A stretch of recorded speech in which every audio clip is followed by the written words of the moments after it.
we going, everyone? Hope you're all well, having a great time. A new start to the week, second day in the week. We're having a lot of fun down here in Victoria. If you're watching us from anywhere else in Australia or the rest of the world, we're enjoying lockdown again. Lots of fun in the garden. Great opportunity to catch up on what we left once lockdown was lifted. So we're back into that stage again, and I'm enjoying it anyway. I'm out in isolation all the time. This is my lifestyle, folks. And today's topic is soil. You know how I've been dealing with our garden beds, the new garden beds that I brought in some new composted soil and planted away, and all my plants started to go backwards. And I had mentioned to you back then, you can scroll back down to the previous videos to see what I spoke about, saying that this soil came in contaminated. Didn't know exactly what was in it. Well, we were sus about what was going on in the soil. I didn't do any soil analysis to work it out, but I knew there was something wrong. Well, it was verified today.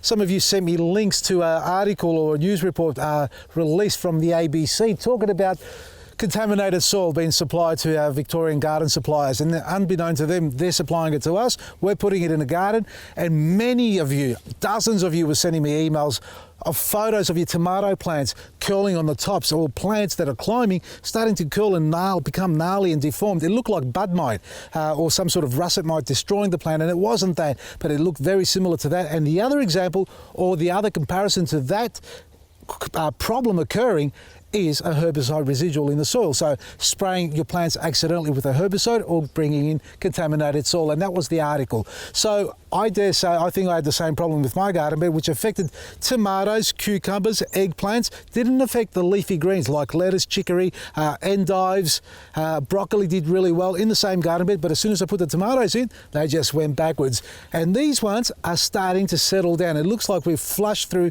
the residual insecticide, and that's a thing. That's a thing in itself, folks. We buy soil in. This is my garden bed soil. You know, the cucumbers are burning off a little bit from weathering, but that's okay. I'm not fussed about that. They have a short lifespan in my books. The other ones in the back are doing better, but that's okay. The rest of the garden bed's doing well. This is composted soil, my own compost, chicken, mulch on top of that, our black grit, our liquid gold, our eco boost, and all that stuff. Where this stuff here, we brought in soil because we needed to fill up the space. We didn't have enough volume in it, so we added more to it to create the size. And well, you know, these were some beautiful quality plants grown as seedlings. And I am broken-hearted at the fact that the soil was contaminated in some way or other. We've got some of them coming good on the tops, but you know, it's too little too late. We'll get something out of these. If not the rats, we'll get to them before we do. But what you need to do is do your research. And I have spoken about this before. You know, when you go to your local garden supplies, if you're buying in anything, whatever quantity it is or not, ask the questions. Always ask. Communication is a key element to your success in everything you do in life. Whether it's in your garden bed, in your family, outside, your house, your building, whatever you do, communicate it through. Tell me if I'm doing something wrong, let me know, but be polite about it at the same time. We'll try and correct ourselves if we're getting it wrong. If we're getting it right, acknowledge us too. We'd love that. We love the good feedback as well, folks. So for me, when it comes to this sort of stuff here, well, we're going to go through the process of rectifying it. I'm not going to do it yet because whatever I'm going to get off these tomatoes, I'm going to try and enjoy. There's a couple of big malakas in there growing. Look at this. This one's coming along. We had some bigger ones than that earlier on, but as soon as they started to ripen, well, they got eaten before I got to them. So these are higher. Hopefully the whatever's eating doesn't get to them. But also, when you're watering, because we're getting into some warm weather this week, folks, in Victoria, 30, 30, 30, 33, 34. If your mulch is worn out like it has over here, chances are the soil on top will start to crust over, which means you may think it's getting air through, but you may be watering and you think it's actually penetrating through, but it's actually not. You'll find that it'll absorb about 5 or 10 mil down below the surface, then it'll be dry underneath. There is sort of some evaporation or transfers of moisture, if that's a correct expression, of water getting down deeper, but I have been scratching this surface on top earlier on. This is about 3 days since I scratched it, and you can see it's crusted over a little bit. See that? That there is crusting. However fine the crust layer is, it's enough to stop the water from getting through. I've got this little tool. You might find them online somewhere. I don't know where you can get them from. I got this from a garage sale. It was just down the road. I think it was $2 each.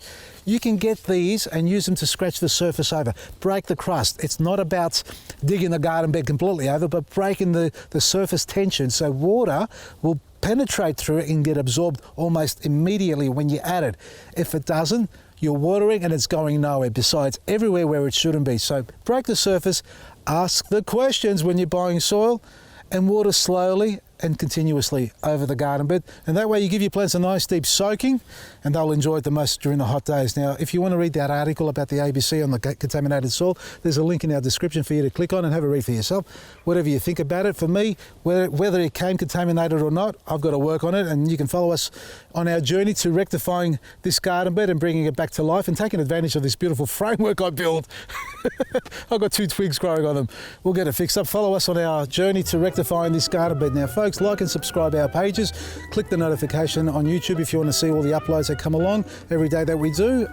Like our Facebook page, and we'll keep doing what we're doing. Let us know if we're doing it right or wrong. We're here to learn and share with the rest of you. And also check out our website, vasilisgarden.com. We've got some great specials running during lockdown period, so it may be extended. Something tells me it's going to be a bit longer than just 5 days, so enjoy the specials while they're running. From me, Vasily, Maresi.